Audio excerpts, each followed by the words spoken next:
Sa'an yafqahu qawli Allahumma salli wa sallim wa barik ala habibika Mustafa ka Muhammadin wa ala alihi wa sahbihi asmin nama ba'du.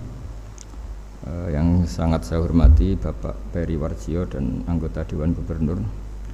Di samping kanan saya juga saya hormati Bapak Andri Prasmuko dan juga Bapak Duyanto dan semua anggota Dewan BI yang saya hormati.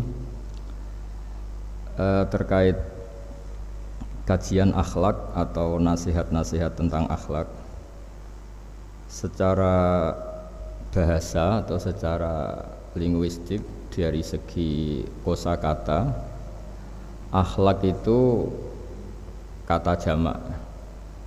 Jadi kalau orang baik secara fisik, orang Arab bilang kholqon, secara fisik. Kalau secara moral, orang Arab bilang khuluq atau akhlak. Lalu urgensinya dengan kita sebagai bangsa, sebagai umat Islam atau sebagai manusia, itu beberapa nabi, di antara pujian Allah kepada para nabi adalah karena kebaikan akhlaknya. Lalu kebaikan akhlak ini punya urgensi dalam agama jika akhlak itu benar secara hukum, secara halal haram. Ini yang jarang orang mengingatkan. Jadi misalnya begini, senyum itu sunat itu ya, baik gitu. Oke, kita sepakat senyum itu sunat. Tapi para penipu itu juga senyum. Karena kalau tidak senyum itu tidak bisa nipu gitu. Mungkin wanita nakal ya juga senyum. Orang-orang bisnis yang bodong biasanya cara ngerayu juga pakai senyum. Maka senyum ini berstatus nilai ibadah setelah kepastian target itu halal atau dalam konteks sesuatu yang disahkan agama. Sekali ndak, maka yang menjadi tidak halal. Ya, tadi senyumnya orang yang mau nipu, senyumnya lembaga-lembaga atau apa yang bodong atau apa sajalah. Nah, ini yang jarang orang mengkaji. Maka sebelum mengkaji tentang akhlak itu penting, itu dikaji dulu status halal haramnya. Ya kayak tadi misalnya senyum itu sunat, senyum itu ibadah, kata Rasulullah tasaddaqu walau bitalqati wajhin, bersedekahlah meskipun hanya dengan senyum. Itu setelah ada kepastian status apa? Halal. Tapi jika orang itu mau nipu itu juga pasti senyum gitu. Orang yang mau menggoda lelaki juga pasti senyum, lelaki yang goda perempuan juga senyum. Dan kadang konteksnya tidak dalam hal-hal yang dibenarkan syara. Sehingga kepastian halal haram ini nomor satu. Terus kedua, akhlak ini yang menurut disiplin fikih, ini memang agak jelimet ya, tapi nanti Anda mudah memahami. Akhlak, misalnya ekspresi senyum atau ceria, itu dianggap sunat. Kalau dalam fikih dianggap sunat. Sunat itu ya tidak sampai wajib. Tapi ada konteks tertentu yang sunat ini menjadi wajib. Misalnya kita sebagai dai ya, sebagai ustadz itu, orang-orang yang nakal ini bawaannya senyum, ramah itu. Tapi kita yang ustadz ini bawaannya merengut, cemberut. Sehingga kecenderungan orang itu ngidolakan yang nakal.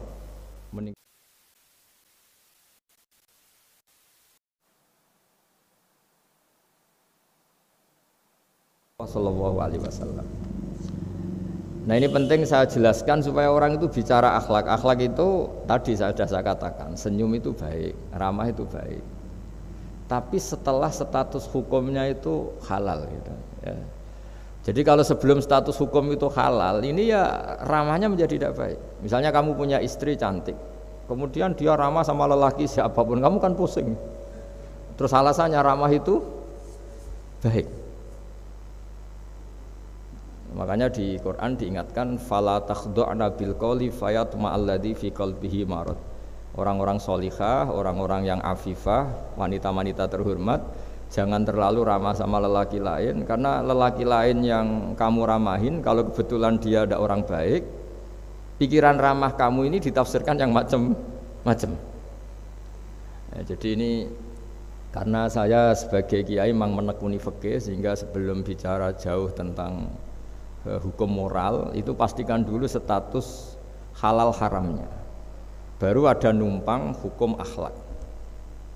Sodako juga gitu, banyak orang dermawan itu ternyata nyuwun sewu memang uang korupsi sehingga mudah ngasih orang banyak. Pas uangnya sendiri ternyata berat. Ini belum bisa dikatakan sodako karena bawaannya dermawan, karena uang saya saja. Jadi kepastian hukum ini harus ada dulu. Makanya dalam Islam fikih itu nomor satu, hanya nomor satu itu ya kepastian hukum. Baru di level aplikasi hukum itu penerapannya, tatbikinya kalau dalam bahasa Arab butuh akhlak. Terus ketiga, cerita-cerita akhlak itu yang paling fenomenal itu kata banyak mufassir. Kenapa Saharatu Fir'aun? Jadi ketika duel, saya cerita sedikit. Musa ini punya banyak mukjizat. Nabi Musa ini punya banyak mukjizat. Mukjizat itu sesuatu yang luar biasa, nggak bisa dinalar oleh akal. Itu kalau orang baik disebut mukjizat, kalau orang buruk punya kemampuan ini disebut sihir. Ya. Tapi sama-sama punya kekuatan yang dahsyat.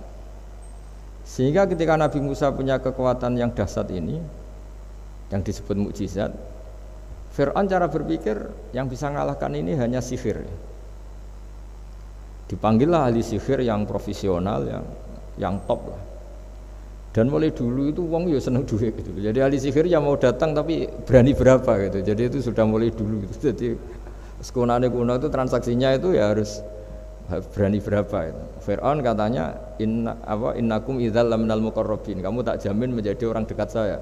Jadi mulai dulu kalau dukung itu ya harus dapat jatah itu. Jadi jatah orang dekat. Entah dulu itu apa menteri atau apa tidak tahu, tapi mulai dulu ya sudah gitu. Kata Fir'aun oke. Akhirnya pertarungan itu mau dimulai. Lah uniknya ketika mau dimulai itu Saharoh ini ahli sihir yang bawaan Fir'aun tadi, sewaan nih tadi, bayaran. Itu di luar dugaan Mas Andri, itu malah sopan sama Nabi Musa.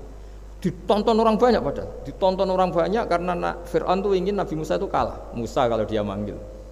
Tapi di luar dugaan itu para ahli sihir itu entah saking haibahnya, wibawanya Nabi Musa itu, jenengan dulu apa saya dulu? Monggo jenengan dulu apa saya dulu? Imma antulqiyah wa imma annahnul mulkin. Monggo jenengan dulu atau kita dulu. Jadi harusnya secara teori tarung itu semakin menteror atau ada gebrakan yang mengagetkan ini kan lebih mudah mengalahkan Musa. Tapi enggak, malah Musa ditanya, wahai Musa, imma antulqiyah wa imma annahnul mulkin. Monggo jenengan dulu atau kita dulu.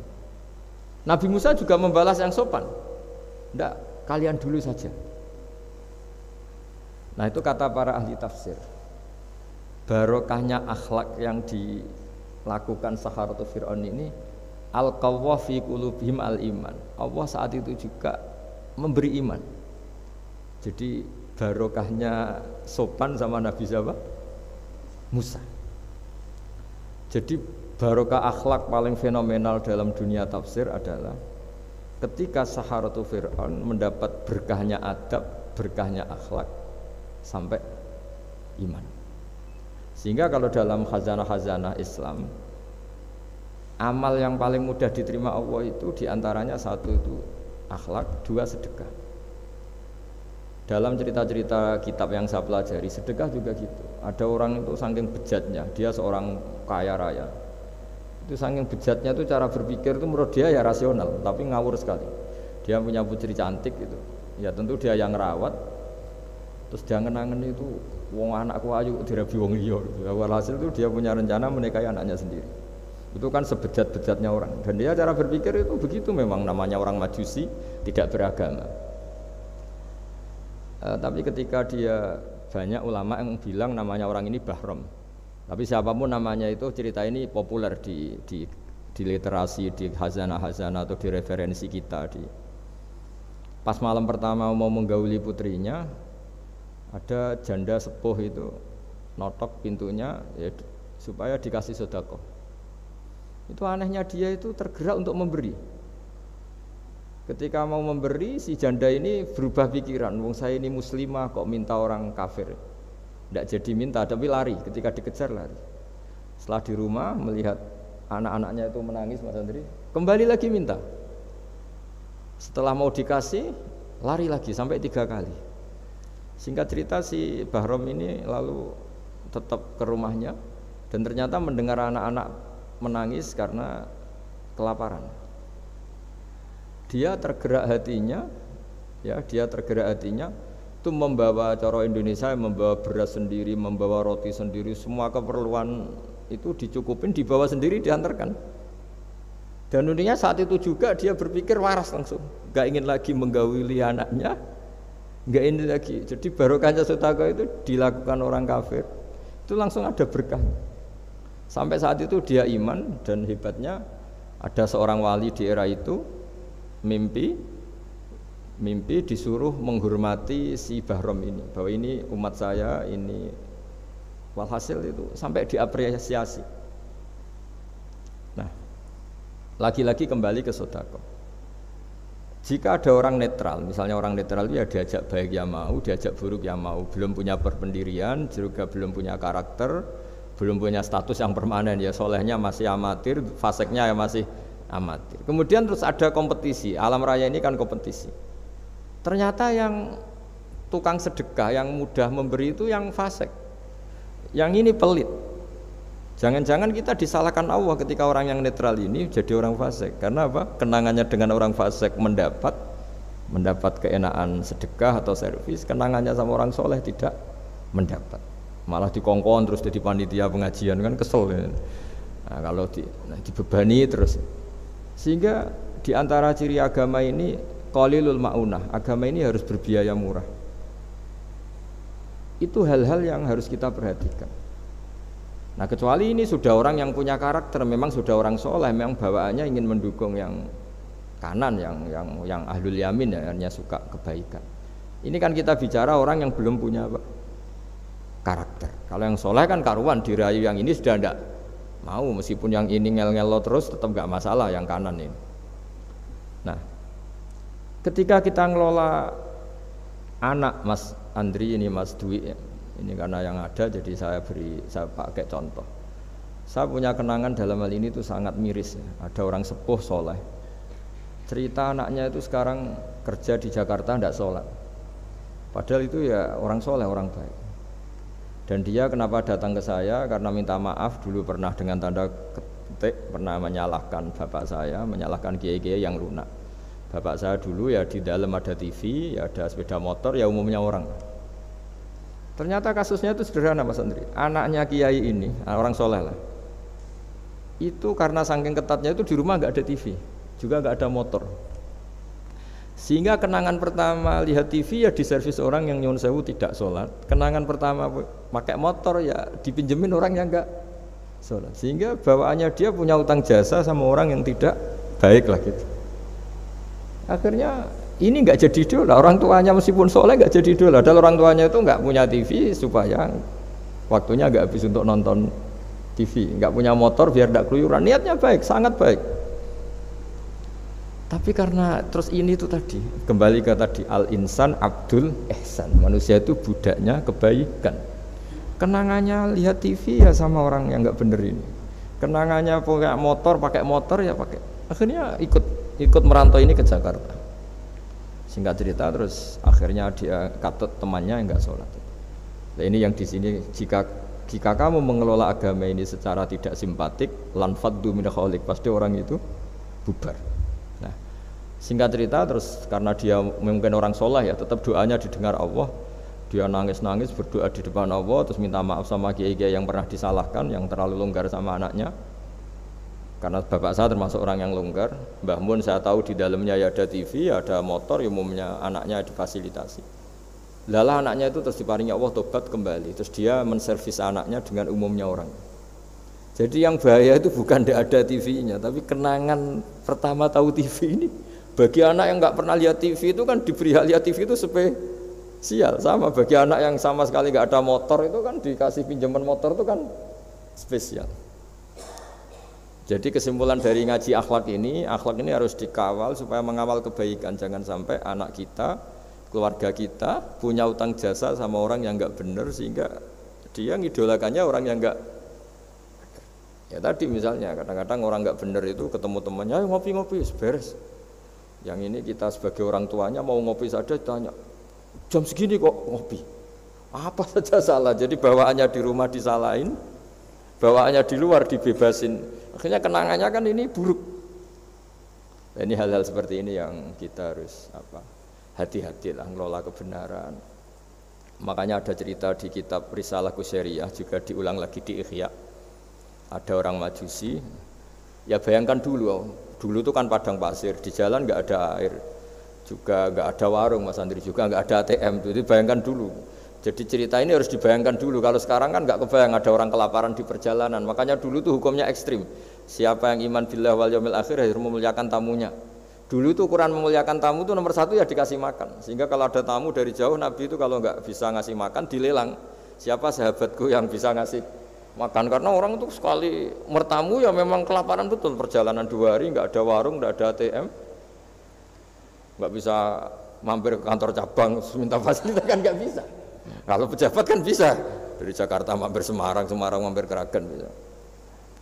Singkat cerita dilelang sama dia, siapa yang bisa?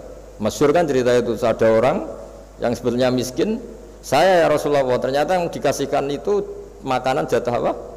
Anaknya, kan masyhur cerita itu. Terus kata dia pulang, terus lampunya pura-pura dimatikan, terus anaknya disuruh menidurkan, terus dia pura-pura nemani makan, padahal hakikatnya yang makan itu hanya tamunya. Saat itu juga Allah menurunkan wahyu kepada Rasulullah SAW. Allah memuji perilaku sahabat ini karena bisa ngasih makan tamu. Jadi dulu itu yang namanya tamu itu kalau nggak dihormati taruhannya nggak iman, karena nasibnya sampai seperti ini karena dulu seperti itu.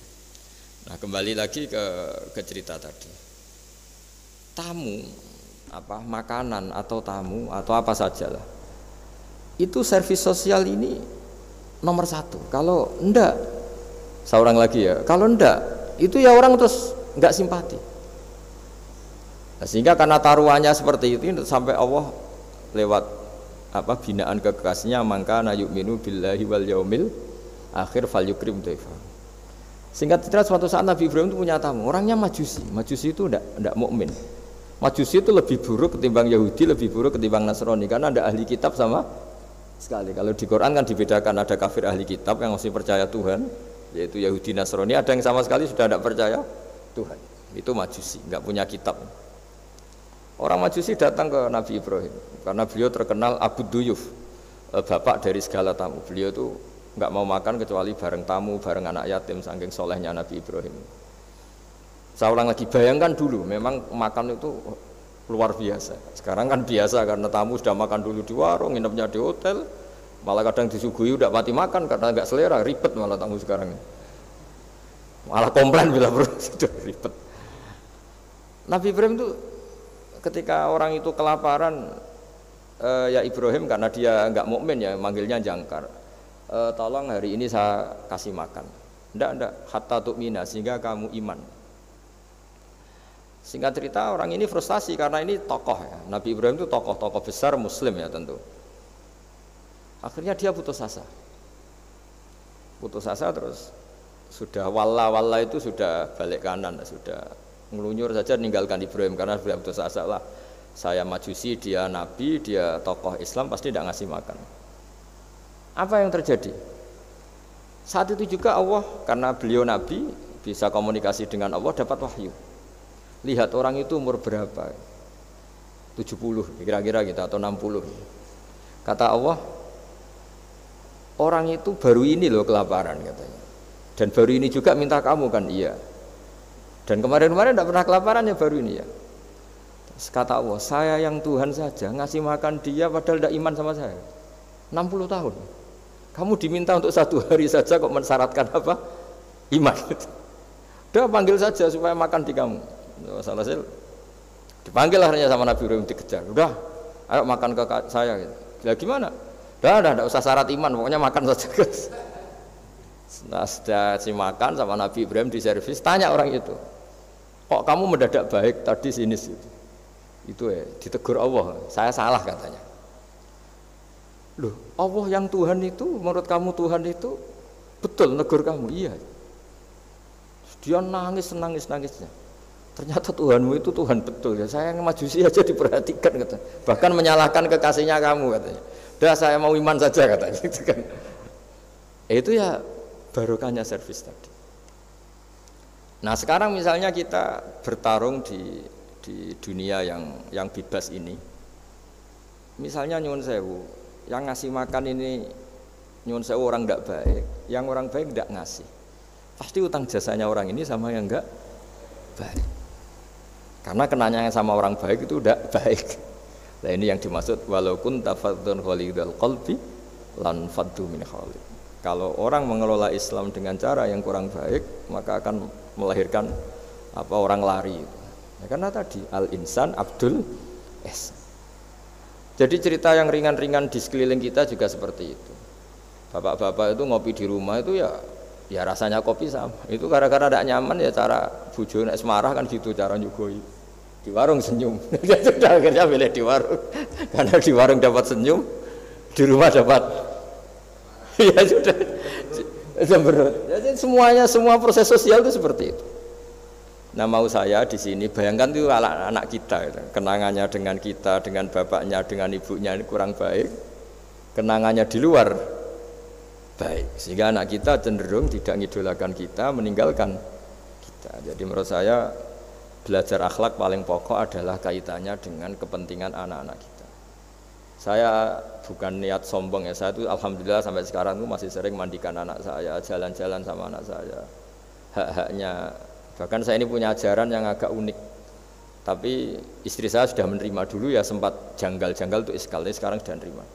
Saya punya anak yang biasa ikut adik saya, adik Fuad itu masih kelas 2 SD. Mulai kelas 1 SD, mulai kelas 2 saya bilang, kalau kamu ingin jajan, bapak pas tidur bangunkan. Padahal anak saya itu punya santri, punya banyak yang bantu lah. Dulu istri saya protes, itu kan melatih anak nggak sopan karena bangunkan orang tua. Enggak kata saya, sopan itu nomor 2, nomor 1 itu hukum. Terus saya beri penjelasan. Yang paling berhak atau yang paling boleh dingel-ngelno anak.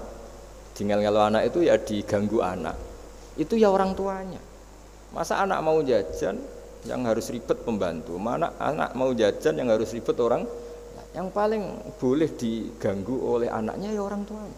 Itu hukum kata saya. Akhlak nomor 2. Sehingga barokahnya hukum itu, saya ulang lagi, barokahnya hukum itu, kalau anak ini terpaksa pembantu itu pas lalai, pas kita tidak nyalahkan, kan kewajibannya di kita. Akhirnya kita menjadi tahu, baru istri menjadi tahu, yang paling berhak diganggu anak ya orang tuanya. Itu hukum.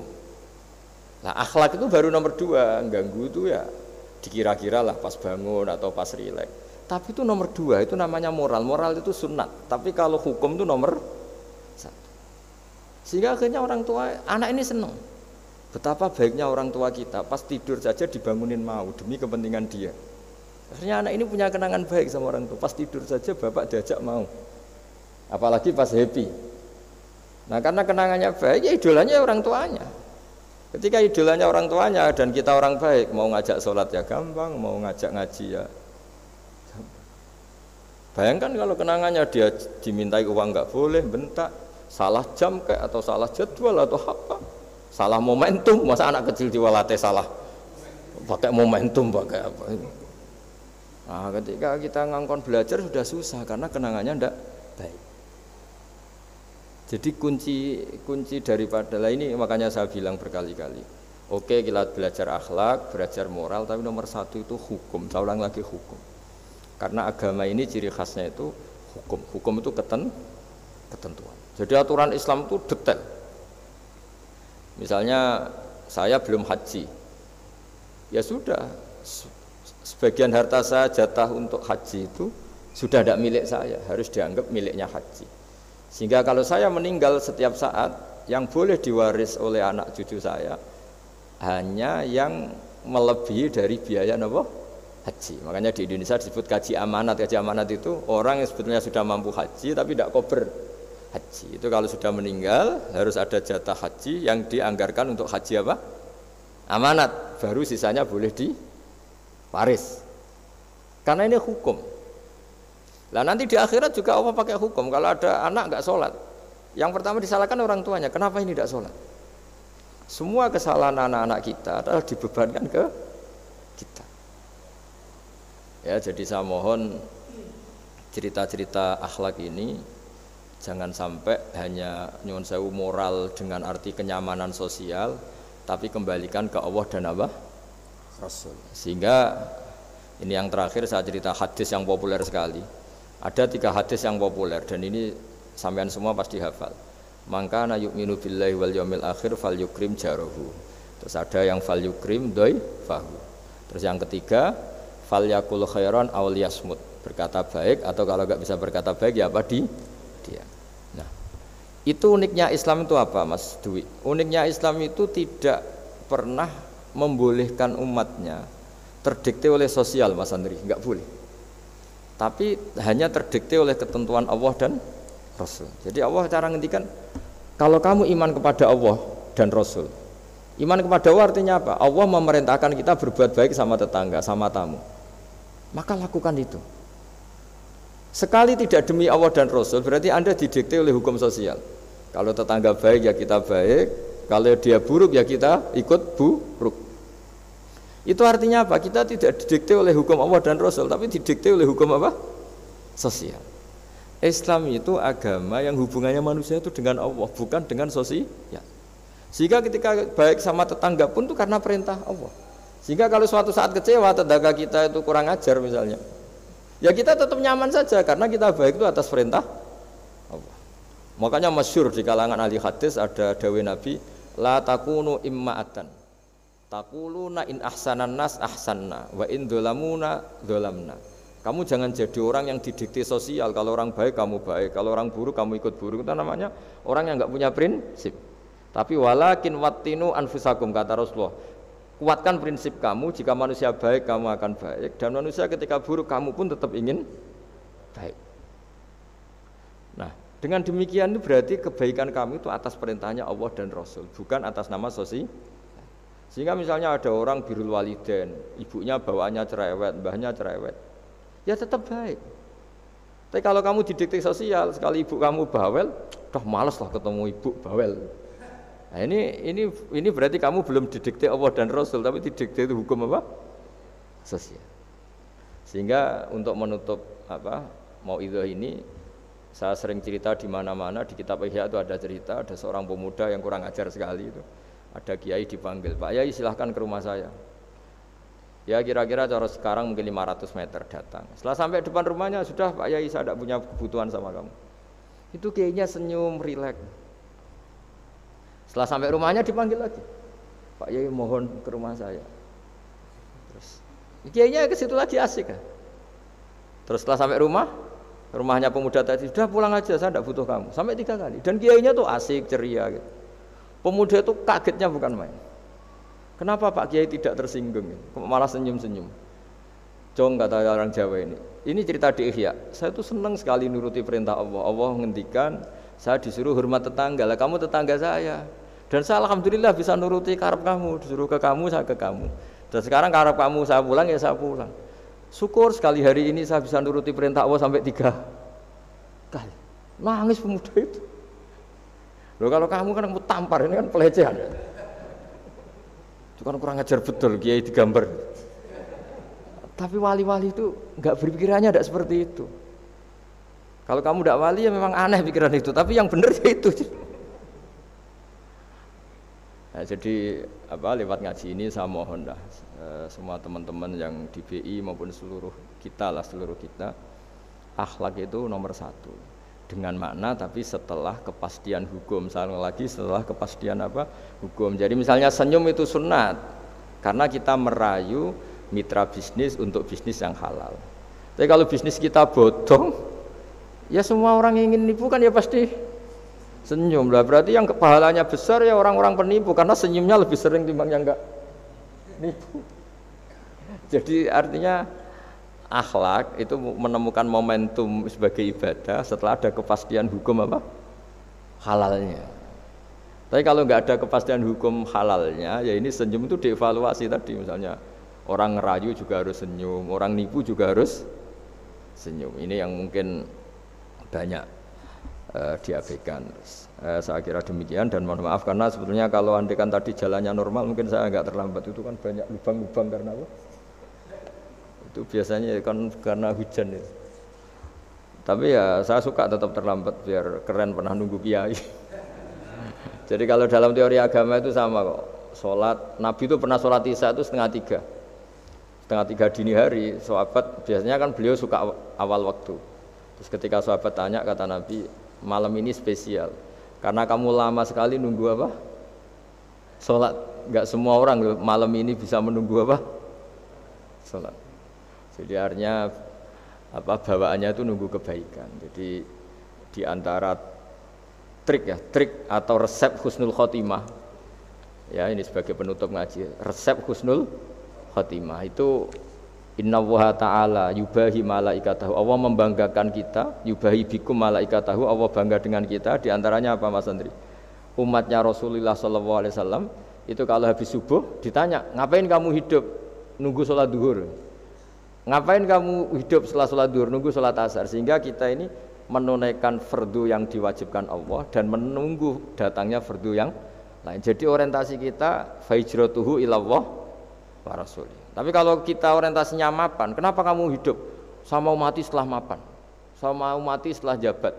Ini kan berarti perjalanan kamu ilad dunya, orientasi kamu dunia. Faman kanat hijratu ilad dunya aw imra'atin yankihuha fa hijratuhu ila ma hajara ilaih. Tapi kalau kamu niatnya, kenapa kamu berani hidup? Supaya bisa sholat, supaya bisa ibadah. Berarti perjalanan kamu hanya menuju Allah dan Rasul. Jadi sehingga di antara alamat husnul khotimah adalah orang setiap sudah melakukan satu kebaikan berani hidup karena berharap bisa melakukan kebaikan yang lain. Jadi dari satu kebaikan rutenya menuju kebaikan yang lain. Ya, saya kira demikian dan mohon maaf. Assalamualaikum warahmatullahi wabarakatuh.